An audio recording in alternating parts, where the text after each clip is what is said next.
প্রত্যেক স্টুডেন্টের বিভিন্ন রকম স্কলারশিপের জন্য একটা জিমেল থাকা দরকার। কি হবে স্যার জিমেল? হ্যাঁ, আলাদা জিমেল থাকা দরকার এবং সেই জিমেলের সব সেটিংগুলো করে রাখা দরকার। কিভাবে করবে তা বলে দেবো, তার আগে বলি জিমেলটার প্রয়োজনীয়তা কোথায়। দেখো, তোমরা যারা ক্লাস 8-এ পড়ছো তাদের জন্য লাগবে national means cum merit scholarship examination, অর্থাৎ NMMSC। এই স্কলারশিপ এক্সামিনেশনের জন্য ক্লাস 9-এ যখন পড়বে তখন বিদ্যাসাগর সায়েন্স অলিম্পিয়াডের জন্য, ক্লাস 10-এ যখন পড়বে তখন NTSC অর্থাৎ ন্যাশনাল ট্যালেন্ট সার্চ এক্সামিনেশনের জন্য, এবং যখন তুমি ক্লাস 10 পাস করে যাবে, একাদশ এবং দ্বাদশ শ্রেণীতে পড়বে, তখন তোমার বিভিন্ন রকম স্কলারশিপের টাকা পাওয়ার জন্য তোমার কী হবে, এই জিমেলটার প্রয়োজন পড়বে। এবং এর পরবর্তী ধাপ যখন তুমি কী করবে, যখন তুমি গভর্নমেন্ট জব কিংবা তোমরা অনেকে কী করবে, ANM GNM এর জন্য ফর্ম ফিল আপ করবে। স্যার ANM GNM কি? ANM এবং GNM অর্থাৎ নার্সিং ট্রেনিংয়ের জন্য। অনেকে আবার BSc নার্সিং ট্রেনিং পড়তে যাবে, তো BSc নার্সিং ট্রেনিংয়ের জন্য। কেউ বা নিট দেবে, ঠিক আছে, ডাক্তারি পরীক্ষার জন্য, কেউ বা JEE দেবে, ইঞ্জিনিয়ারিং পরীক্ষার জন্য ফর্ম ফিল আপ করবে। তাদের সকলের জন্যই একটা কী লাগবে, একটা বৈধ জিমেল লাগবে। এবং ভবিষ্যতে তুমি গভর্নমেন্ট জব করতে যাও বা যে কোনো প্রকার জব করতে যাও, তার জন্য আধুনিক যুগে ডিজিটাল দুনিয়ায় তোমার একটা কী লাগবে, জিমেল লাগবে। তাই স্টুডেন্টের সময়ে একটা জিমেল খুলে নাও এবং সেই জিমেলটা কিভাবে তুমি A to Z সেটিং করবে যাতে তোমার স্কলারশিপের টাকাগুলো ঢুকতে কোনো অসুবিধা না হয়। বিশেষ করে যারা স্কলারশিপ পায় তাদের, সেই সমস্ত ছাত্রছাত্রীদের টাকা ঢুকতে যাতে অসুবিধা না হয়, তাদের জন্যই আজকের এই ভিডিওটা। তাই একটু সময় নিয়ে দেখে নাও কিভাবে তুমি একটা জিমেল খুলবে এবং সেই জিমেলটা কী কী সেটিং করবে যাতে তোমার কোনো দিন অসুবিধা না হয়। তোমরা কী করবে, তোমাদের মোবাইল থেকেই এই জিমেলটা খুলতে পারবে।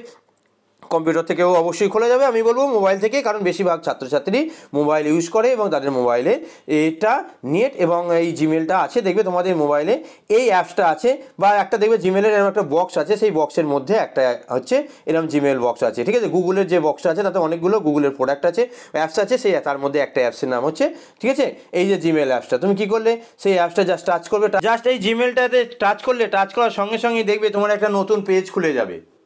দেখো, নতুন পেজ খুলে যাওয়ার পরপরই কি দেখতে পাবে, দেখো আমার ডান দিকের কোণে, ফোনের ডান দিকের কোণে এরকম একটা কী হবে, গোল সার্কেল আছে। সেই সার্কেলের মধ্যে দেখো, তোমার যদি আগে থেকে জিমেল আছে নিশ্চয়ই, সেইখানে জিমেলটা তুমি দেখতে পাবে।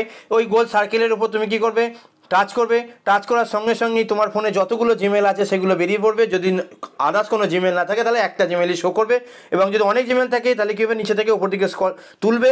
তোলার সঙ্গে সঙ্গে তুমি একটা অপশান দেখতে পাবে, কি দেখতে পাবে, অ্যাড অ্যানাদার অ্যাকাউন্ট। পেয়েছো? অ্যাড অ্যানাদার অ্যাকাউন্টে তুমি যাওয়ার পরে কী করবে, ক্লিক করবে। ক্লিক করার সঙ্গে সঙ্গে তুমি দেখতে পাবে কী আছে, অনেক একটা অপশান দেখতে পাবে, দেখো গুগল বলে যে অপশানটা তুমি দেখতে পাচ্ছ, এই অপশানে তুমি কী করবে, সেই অপশানে তুমি টাচ করবে। টাচ করার সঙ্গে সঙ্গে দেখবে একটা চেকিং নেবে, চেকিং ইনফো নেওয়ার পরে একটা নতুন পেজ খুলে যাবে। তারপরে যদি তোমার ফোনটা লক থাকে তাহলে দেখবে সেটা ফোনটাকে আনলক করতে বলবে, তার জন্য পাসওয়ার্ড দিতে বলবে, কি থাম যেটা আছে দেওয়া আছে লক কর সেটা দেবে। দেওয়ার পরপরই তুমি দেখতে পাবে কী আছে, তোমাকে সাইন ইন করার জন্য একটা পেজ খুলে যাবে, ঠিক আছে। সাইন ইন দেখতে পাচ্ছ তোমার এখানে দেওয়া থাকবে, গুগলের তরফ থেকে দেওয়া থাকবে সাইন ইন করো, ঠিক আছে।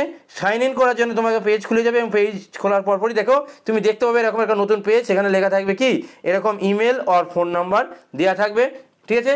তারই নিচে দেওয়া থাকবে দেখো ক্রিয়েট অ্যাকাউন্ট। এই যে ক্রিয়েট অ্যাকাউন্ট, আসলে এইখানটায় তোমাকে নিউ অ্যাকাউন্ট ক্রিয়েট করার অপশান পাবে। তাহলে এই ক্রিয়েট অ্যাকাউন্টে তুমি কী করলে, ক্লিক করলে, ক্লিক করার সঙ্গে সঙ্গে দেখো তুমি দেখতে পাচ্ছ এখানে দেখো ফর মাই পার্সোনাল ইউজ, অর্থাৎ তুমি পার্সোনাল ইউজের জন্য এই ইমেলটা খুলছো, তাই তুমি ফর মাই পার্সোনাল ইউজে ক্লিক করবে। ক্লিক করার সঙ্গে সঙ্গে একটা দেখো নতুন পেজ খুলে যাবে। নতুন পেজ খোলার সঙ্গে সঙ্গে তুমি কি দেখতে পাবে, দেখো গুগলের তরফ থেকে দেওয়া আছে এন্টার ইওর নেম, অর্থাৎ তোমার নাম লেখো। তুমি দেখো নামটা কি আছে, দুটো ধাপে দেওয়া আছে। তোমার ফার্স্ট নাম, এখানে দেখো ফার্স্ট নাম আছে, এখানে সারনাম আছে। ফার্স্ট নাম যেখানে আছে সেখানে জাস্ট ক্লিক করবে। ক্লিক করার সঙ্গে সঙ্গে তোমার কিবোর্ড চলে আসবে। ধরো আমার নাম সুব্রত, ঠিক আছে, আমি লিখলাম সুব্রত নামে, ঠিক আছে। আমি লিখলাম কি হচ্ছে, সুব্রত নামে লিখলাম, ধরো এখন লিখছি, ধরো আমি এটা আমার নিজের মতো করে নিলাম। আমি ইচ্ছা করে সুব্রত নাম নাও দিতে পারি, ঠিক আছে। আমি লিখলাম আমার নাম সুব্রত, SUBRATA সুব্রত। তুমি তোমার ফার্স্ট নামটা লিখবে SUBRATA সুব্রত লিখে ফেলাম। তারপর দেখো ওপর দিকে তুলবে, ঠিক আছে। তারপর দেখো ওপর দিকে তুলবে, তোলার পরপরই কী আছে, দেখো তোমার নামটা পাবে, সারনেমটা পাচ্ছ। সারনেমটা যেখানে অপশান আছে সেখানে টাচ করবে। টাচ করার সঙ্গে সঙ্গে কী করবে, সারনেমটা তুমি কিবোর্ড দিয়ে তোমার লিখে দেবে। আমার নাম ধরো মাঝি, ঠিক আছে। আমি লিখে দিলাম MAJI, GHI সুব্রত মাঝি লিখে দিলাম। এবার কি করলাম, ধরো নেক্সট অপশান আছে, আমি নেক্সট অপশানে ক্লিক করলাম। নেক্সট অপশান যাই ক্লিক করলাম, ক্লিক করার সঙ্গে সঙ্গে দেখো বেসিক ইনফরমেশান আসছে, ডেট কত সালে আমি জন্মেছিলাম, ডেট, মান্থ এবং ইয়ার আসছে। আমি ধরো ডেটে ক্লিক করলাম, ডেটে ক্লিক করলে আমার যে ডেট অফ বার্থ আমি বসিয়ে দিলাম, এটা ইচ্ছা করে আমি চাপা দিয়ে দিচ্ছি। তুমি কী করবে, ডেটের ক্লিক করে ডেট লিখবে, মান্থের পাশে যে অ্যারো আছে সেটা টাচ করবে, টাচ করার সঙ্গে সঙ্গে তুমি যে মাসে জন্মেছো সেই মাসটা তুমি সিলেক্ট করে নেবে, ঠিক আছে। আমি আমার মধ্যে মাসটা সিলেক্ট করে নিলাম। তারপরে ইয়ার আছে, সেই ইয়ারটা তুমি কী করলে, ইয়ারটা তুমি যে সালে জন্মেছিলে সেটা সিলেক্ট করলে। সিলেক্ট করার পর কী হবে, তুমি দেখো এখানে একটা নেক্সট অপশান পাচ্ছ, ঠিক আছে। তাহলে তুমি কী কী করলে একটু বুঝে নাও। তুমি কী কী করলে দেখো, এখানে তুমি ডেটটা ফিল আপ করলে, এখানে তুমি কী করলে দেখো ডেটটা ফিল আপ করলে, ঠিক আছে। ডেট ফিল আপ করলে দেখো কী কী তুমি কী কী করলে, দেখো এখানে তুমি ডেট ফিল আপ করলে, তোমার মান্থ যে অ্যারোটা আছে এই অ্যারোতে তুমি টাচ করলে, টাচ করে তুমি যে মাসে আছে সেই মাসটা সিলেক্ট করলে এবং ইয়ারটা তুমি কী করলে কিবোর্ড দিয়ে লিখে দিলে। লিখে দেওয়ার পরে দেখো যেখানে ত্রিভুজ আছে, ত্রিভুজটা দেখতে পাচ্ছ, এখানে একটা ত্রিভুজ আছে জেন্ডারের পাশে, সেই ত্রিভুজটাতে তোমার অ্যারো আছে, অ্যারোটায় টাচ করলে তুমি মেল না ফিমেল বা কোন জেন্ডারে পড়ো সেটা টাচ করে দেবে। আমি যেহেতু মেল, সেটা মেলে টাচ করে দিলাম। টাচ করার পরপরই দেখো এখানে দেখাচ্ছি তোমাকে একটা জিনিস দেখাচ্ছি। দেখো এখানে নেক্সট বলে একটা অপশান আছে, এদিকে দেখো নেক্সট বলে একটা অপশান আছে, এই গ্রিন কালারের না এটা ব্লু কালারের। সেইখানে কী করলে নেক্সটে তুমি টাচ করলে, টাচ করার সঙ্গে সঙ্গেই নতুন একটা পেজ খুলে যাবে। চুজ করতে বলছে, কীভাবে চুজ করবে দেখো কী বলা হচ্ছে, বুঝবাটা বুঝে নাও, একটা বুঝে নাও কী বলা হচ্ছে। গুগলের তরফ থেকে তোমায় বলা হচ্ছে চুজ করো তোমার একটা গুগল অ্যাকাউন্টের নাম, ঠিক আছে। তুমি দেখতে পাচ্ছ, তুমি এখানে চুজ করবে, কী করে করবে সেটা বলে দিচ্ছি। যে একই নামে জিমেল তো থাকবে না, তাই তোমাকে ভিন্ন ভিন্ন নামে জিমেল করতে হবে। অর্থাৎ যদি অনেক অনেক তোমার নামে মানুষ আছে, তাই কী করতে হবে, এখানে ক্রিয়েট জিমেলে আমি ধরো আমি নিজের নামে লিখলাম, ঠিক আছে। আমি যদি এখানে দেখো নিজের নামে লিখলাম, ঠিক আছে। তোমরা দেখতে পাচ্ছ আমি কী করলাম, লিখছি আমার নাম লিখছি SUBRATA সুব্রত, ঠিক আছে। সুব্রত মাঝি MAJHI। আমি যেহেতু এটা স্কলারশিপের জন্য করছি, আমি বিশেষ করে এটা national means cum merit scholarship এক্সামিনেশনের প্রস্তুতি যারা করছি সেই সমস্ত জিনিস আমি এখানে জন্য করছি, তাই আমি এখানে তার আগে লাগিয়ে দিলাম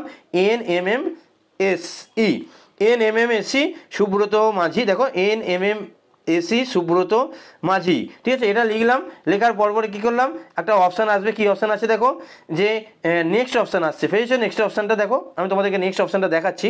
দেখো নেক্সট অপশানটা আসছে, এই নেক্সট অপশানে তুমি কী করলে ক্লিক করে দিলে। যাই ক্লিক করলাম তখন দেখো কী হচ্ছে, নতুন আমার একটা পেজ খুলে গেল। অনেকের ক্ষেত্রে কী হতে পারে, যাই তুমি নামটা লিখলে দেখা যাবে যে চুজ আনাদার, কারণ কী হচ্ছে তোমার ওই নামে অলরেডি কেউ জিমেল করে রেখেছে, তাই তোমাকে অন্য নাম দিতে হবে, বা একটা সাল দিয়ে দাও, ঠিক আছে। বা তোমার নামের পরে একটা 273 196 বা তুমি যে সালের ডেট অফ বার্থ জন্মেছো সেই সাল, বা তোমার ডেট অফ মান্থ, ঠিক আছে, কিছু একটা লাগিয়ে দাও, তাহলে তাকে ওয়ার্ড হয়ে গেলেই তোমার নিয়ে নেবে। আর যদি ওয়ার্ড না হয় রেড কালারের অপশান আসবে, ঠিক আছে। যাই হোক আমার চলে এলো, আমি যেহেতু তার আগে NMMSE লিখেছি, এরকমভাবে কেউ জিমেল খোলে না, তাই আমার একদম একেতে চলে এলো। এবার আমাকে বলেছে ক্রিয়েট একটা স্ট্রং পাসওয়ার্ড করতে বলেছে। স্ট্রং পাসওয়ার্ডে কী দিতে হবে, স্ট্রং পাসওয়ার্ডে ভালো করে দেখো মিক্সচার করতে বলেছে লেটার, নাম্বার এবং সিম্বল। ধরো আমি কেমন লিখলাম, আমার ধরো আমি এখানে পাসওয়ার্ডটা এরকম করলাম। ধরো তোমার নামটা তুমি লিখে দিলে, আমার নাম ধরো সুব্রত, SUBRATA সুব্রত। আমি এটা আমার নাম লিখে দিলাম। এবার প্রথমটা ধরো তুমি একটা ক্যাপিটাল দিয়ে দিলে, প্রথম যেটা ওয়ার্ডটা আছে ক্যাপিটাল দিয়ে দিলে। তারপরে কী হয়েছে, একটা সিম্বল দিতে হচ্ছে, ধরো একটা তুমি পাসওয়ার্ড দিলে @ ঠিক আছে, @ দিয়ে দিলে। তারপরে তুমি কী করলে একটা নাম্বার দিয়ে দিলে, সেটা তোমার ডেট অফ বার্থ দিতে পারো, বা তোমার চয়েসি নাম্বার কোনো দিয়ে দিলে। আমি পাসওয়ার্ডটা আমার মতো ক্রিয়েট করে নিচ্ছি, তুমি তোমার মতো ক্রিয়েট করে নিও, ঠিক আছে। পাসওয়ার্ডটা আমি লিখে নিলাম। আমি একটু চাপা দিতে বাধ্য হলাম, কারণ এটা সিকিউরিটির জন্য চাপা দিতে হয়, ঠিক আছে। আমি আস্তে আস্তে টাইপ করলাম। যাই হোক আমি আমার পাসওয়ার্ডটা করে দিয়েছি। করে দেওয়ার পরপরই কী করলাম দেখো, করে দেওয়ার পরপরই আমাকে শো পাসওয়ার্ড করতে বলছে। তুমি কী পাসওয়ার্ডটা দিয়েছো সেটা তুমি কী করতো লিখে রেখো, নাহলে তুমি পাসওয়ার্ড ভুলে গেলে এই জিমেলটা আর যেতে পারবে না। পাসওয়ার্ডটা লিখে রাখা দরকার, ঠিক আছে। তারপরে তুমি কী করলে, তারপরে তুমি দেখো এদিকে একটা নেক্সট অপশান আসছে, ঠিক আছে। এদিকে দেখো একটা নেক্সট অপশান আসছে, এই যে নেক্সট অপশান যেটা আসছে, সেই নেক্সট অপশানে তুমি কী করলে, নেক্সট অপশানে তুমি গিয়ে ক্লিক করে দিলে। নেক্সট অপশানটা জাস্ট ক্লিক করার পরপরই কী হলো দেখো, একটা নতুন পেজ খুলে যাচ্ছে এবং বলছে অ্যাড এ ফোন নাম্বার। তুমি একটা ফোন নাম্বার অ্যাড করে দাও। আমি বলবো হ্যাঁ, একটা ফোন নাম্বার অ্যাড করে দেওয়া দরকার, ঠিক আছে। ফোন নাম্বার অ্যাডটা তুমি সঙ্গে সঙ্গে নাও করতে পারো, পরেও করতে পারো, ঠিক আছে। যাই হোক দেখো এখানে নিচে দেখতে পাবে যে স্কিপ অপশান আসছে, এই স্কিপ তুমি পরেও করে দিতে পারো, বা এখানে তুমি কী করতে পারো এখন অ্যাড করে দিতে পারো। আমি আপাতত স্কিপ করে দিলাম, কারণ আমি পরে এই নাম্বারটা এই জিমেলটায় অ্যাড করে দেবো নাম্বারটা, ঠিক আছে। তাই যাই হোক আমি এখন স্কিপ করে ইয়েস আই অ্যাম ইন, আমি কী করলাম, আমি এখন আই অ্যাম ইনে চলে গেলাম স্কিপ অপশানে করে। তারপর কী হলো দেখো, আমার একটা জিমেল খুলে গেছে অলরেডি, তোমরা দেখতে পাচ্ছ, ঠিক আছে, দেখো তোমরা রিভিউ ইওর অ্যাকাউন্ট, দেখো আমি আমার নামে জিমেল খুলে গেছে সুব্রত মাঝির নামে, দেখো NMMSC সুব্রত মাঝি @gmail.com, এরকম একটা জিমেল খুলে যাবে। এরপর আমি জিমেলের সেটিংগুলো দেখিয়ে দেবো। জিমেলের সেটিংগুলোর জন্য আমি একটা পৃথক ভিডিও দিয়ে দেবো, আর এই ভিডিওর এন্ড স্ক্রিনে লাগিয়ে দেবো, তাহলে তোমরা পেয়ে যাবে। ঠিক আছে, আশা করছি তোমরা আপাতত একটা জিমেল অ্যাকাউন্ট খুলে নেবে।